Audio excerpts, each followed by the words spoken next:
काँग्रेस जनता पार्टीच्या आंदोलकांवरती दिल्ली पोलिसांचा लाठीचार्ज, जंतर मंतरवरती काही काळ गोंधळाची परिस्थिती, आंदोलकांकडून चलो संसदचा नारा। दिल्लीमध्ये आंदोलन करणाऱ्या विद्यार्थ्यांवरती लाठीचार्ज करण्यात आला। विद्यार्थ्यांवरती क्रूर बळाचा वापर करणाऱ्या राजवटीचा आमदार आदित्य ठाकरेंकडून निषेध, विद्यार्थ्यांच्या मागण्यांच्या पाठीशी असल्याचं पुन्हा एकदा केलं स्पष्ट। दिल्लीमधल्या आंदोलनाला पाठिंबा देण्यासाठी मुंबईमध्ये आंदोलन करण्याचा प्रयत्न, आंदोलनाच्या आधीच पोलिसांनी काही जणांना ताब्यात घेतलंय। दिल्लीमधील काँग्रेस जनता पार्टीच्या आंदोलनाला पाठिंबा देण्यासाठी नवी मुंबईच्या वाशीमध्ये शरद पवार यांच्या राष्ट्रवादी काँग्रेसकडून आंदोलन, देशामध्ये हुकुमशाही सुरू झाल्याची प्रदेशाध्यक्ष शशिकांत शिंदेंची प्रतिक्रिया। सोनम वांगचुक आणि सीजेपीला पाठिंबा देण्यासाठी ठाण्यामध्ये जितेंद्र आव्हाड यांच्या नेतृत्वात शरद पवार यांच्या राष्ट्रवादीचं आंदोलन, विद्यार्थ्यांना हलक्यात घेऊ नका, आव्हाडांचा सरकारला इशारा। पुण्यातल्या एफटीआयमध्ये विद्यार्थी सोनम वांगचुक आणि सीजेपीच्या समर्थनार्थ त्यांनी आंदोलन केलंय। हातामध्ये तिरंगा झेंडा घेऊन मुख्य इमारत ते मुख्य प्रवेशद्वारापर्यंत मोर्चा, केंद्रीय शिक्षण मंत्री धर्मेंद्र प्रधान यांच्या राजीनाम्याची मागणी। कोल्हापुरातल्या शिवाजी विद्यापीठामध्ये सोनम वांगचुक यांच्या समर्थनार्थ आंदोलन, विद्यार्थ्यांना विद्यापीठाच्या सुरक्षा रक्षकांनी अडवलं। आंदोलन करणारे विद्यार्थी आणि सुरक्षा रक्षक यांच्यामध्ये शाब्दिक बाचाबाची।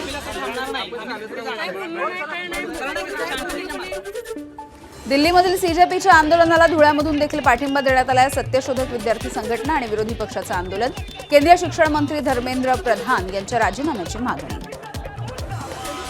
रत्नागिरीच्या चिपळूण परिसरामध्ये देखील सोनम वांगचुक यांच्या समर्थनार्थ विराट मोर्चा, हजारो नागरिकांचा उत्स्फूर्तपणे सहभाग, नागरिकांनी सह्या केलेलं निवेदन तहसील कार्यालयामध्ये सादर।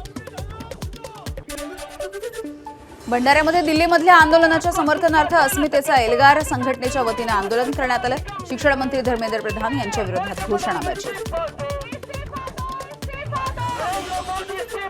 अंबरनाथमध्ये सीजेपीच्या समर्थनार्थ भर पावसात मोर्चा, छत्रपती शिवाजी महाराज चौक ते तहसील कार्यालय असा हा मोर्चा निघाला। विद्यार्थी, नागरिक आणि तृतीयपंथीय बांधवांनी देखील सहभाग घेतला। अमरावतीमध्ये दिल्लीच्या आंदोलनाला पाठिंबा म्हणून विद्यार्थ्यांचा मोर्चा, एरविन चौकामधून जिल्हाधिकारी कार्यालयावरती धडक देण्यात आली। मोठ्या संख्येनं विद्यार्थी सहभागी झाले।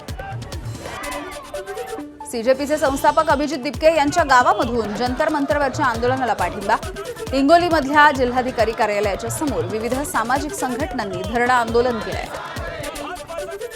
सामाजिक कार्यकर्ते सोनम वांगचुक यांच्या आंदोलनाला पाठिंबा देण्यासाठी परभणीमध्ये तरुणाई सरसावली आहे। विविध सामाजिक संघटनांमध्ये तरुण कार्यकर्त्यांचे एक दिवसीय अन्नत्याग आंदोलन, आंदोलकांची सरकारच्या विरोधात घोषणाबाजी।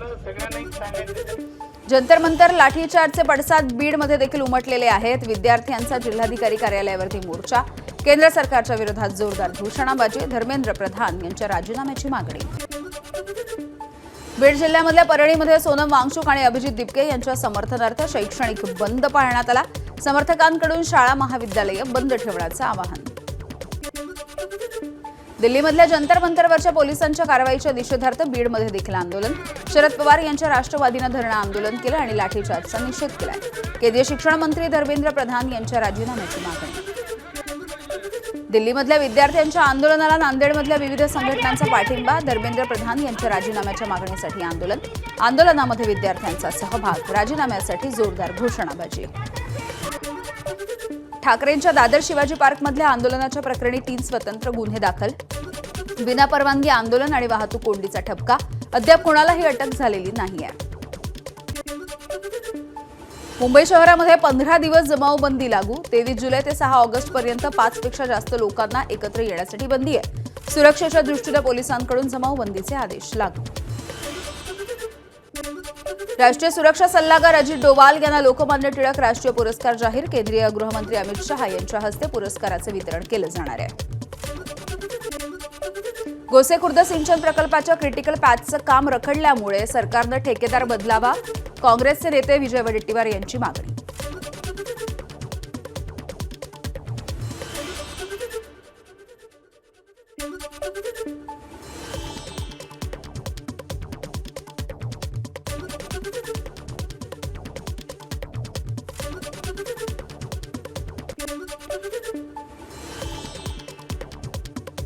छत्रपती संभाजीनगर जिल्हा मध्यवर्ती सहकारी बँकेची निवडणूक बिनविरोध, अध्यक्षपदासाठी विलास भुमरे तर उपाध्यक्षपदासाठी दिनेश परदेशी यांची निवड झाली आहे. परभणी जिल्हा मध्यवर्ती बँकेमध्ये महायुतीची सत्ता. 21 पैकी 17 जागांवरती महायुतीचा विजय. सईद खान 3 मतांनी विजयी. वरपुडकर बोर्डीकर या गटाची पकड मजबूत आहे. उपमुख्यमंत्री एकनाथ शिंदे कौटुंबिक कार्यक्रमासाठी दरेगावामध्ये दाखल. आज रात्री शिंदे पुन्हा एकदा मुंबईमध्ये येणार असल्याची माहिती. बारामतीमधल्या काटेवाडीमध्ये उपमुख्यमंत्री सुनेत्रा पवार यांच्या हस्ते श्रावणी कुदळे हिचा सत्कार करण्यात आला. नीटच्या परीक्षेमध्ये 5वा क्रमांक मिळवत उल्लेखनीय यश संपादन केल्यामुळे तिचा गौरव करण्यात आलाय. उल्हासनगर, अंबरनाथ आणि बदलापूरमध्ये रिमझिम पावसाची हजेरी.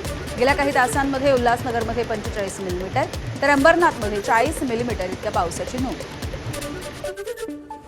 कल्याण डोंबिवलीमध्ये पावसाची संततधार सुरू आहे. कल्याणमधील छत्रपती शिवाजी महाराज चौक, गुरुदेव हॉटेल रोड आणि आंबेडकर रोड या परिसरामध्ये पावसाचं पाणी साचलंय. पावसाचा जोर ओसरताच साचलेल्या पाण्याचा काही वेळामध्ये निचरा होतोय. सांगलीच्या शिराळा, वाळवा आणि मिरज तालुक्यामध्ये कालपासून जोरदार पावसानं हजेरी लावली आहे. सततच्या पावसामुळे चांदोली धरणामधल्या पाणीसाठ्यामध्ये वाढ झाली.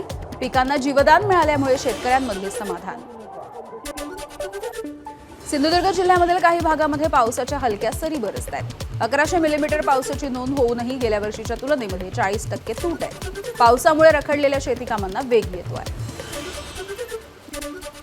वाशिममध्ये कला शिल्पकार हर्षल हिवसे यांनी खडूवरती विठ्ठल आणि रुक्मिणी साकारले. खडूवरती सुरेख कोरीव काम त्यांनी केलेलं आहे आणि पंढरी साकारली आहे. हर्षल हिवसे हे स्वतः वारीमध्ये सहभागी होत आहेत. यंदा आषाढी यात्रेमध्ये पंढरपूरमध्ये रोबोटिक हत्तीचं आकर्षण असेल.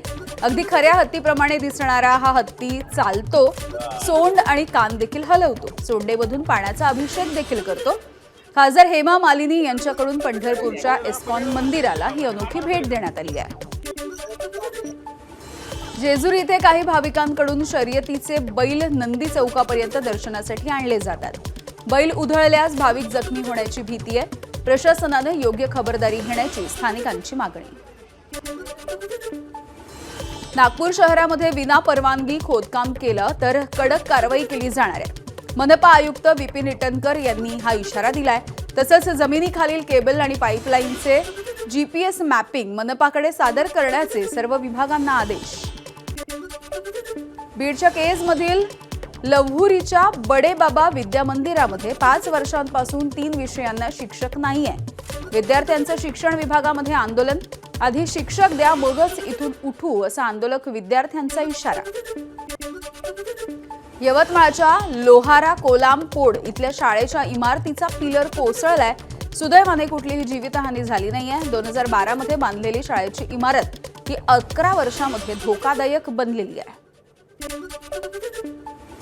अमरावतीच्या वलगाव जुन्या वादामधून 2 तरुणांची हत्या करण्यात आली आहे. चाकून भोसकून दोघांनी ही हत्या केली आहे. संजोग जोशी आणि ऋतिक पंडित अशी हत्या झालेल्या 2 जणांची नावे आहेत. सध्या या आरोपींचा शोध सुरू आहे.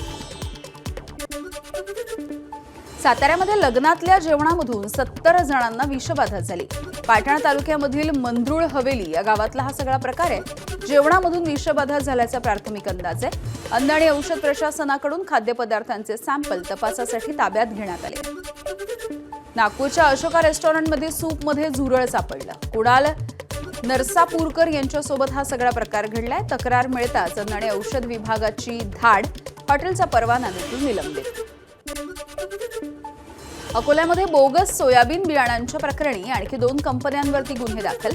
अनेक कंपन्यांचं बियाणं निकृष्ट असल्याचं अहवालामधून समोर आलंय. आतापर्यंत एकूण 13 सोयाबीन बियाणांच्या कंपन्यांवरती गुन्हे दाखल. गोंदियाच्या सालेकसा तालुक्यामध्ये पोलिसांची मोठी कारवाई. रोंढा नाल्याजवळ एका पिकअपमधून 8,50,000चा सुगंधी तंबाखूचा साठा जप्त झालाय. कारवाईच्या दरम्यान 2 आरोपींना अटक करण्यात आली.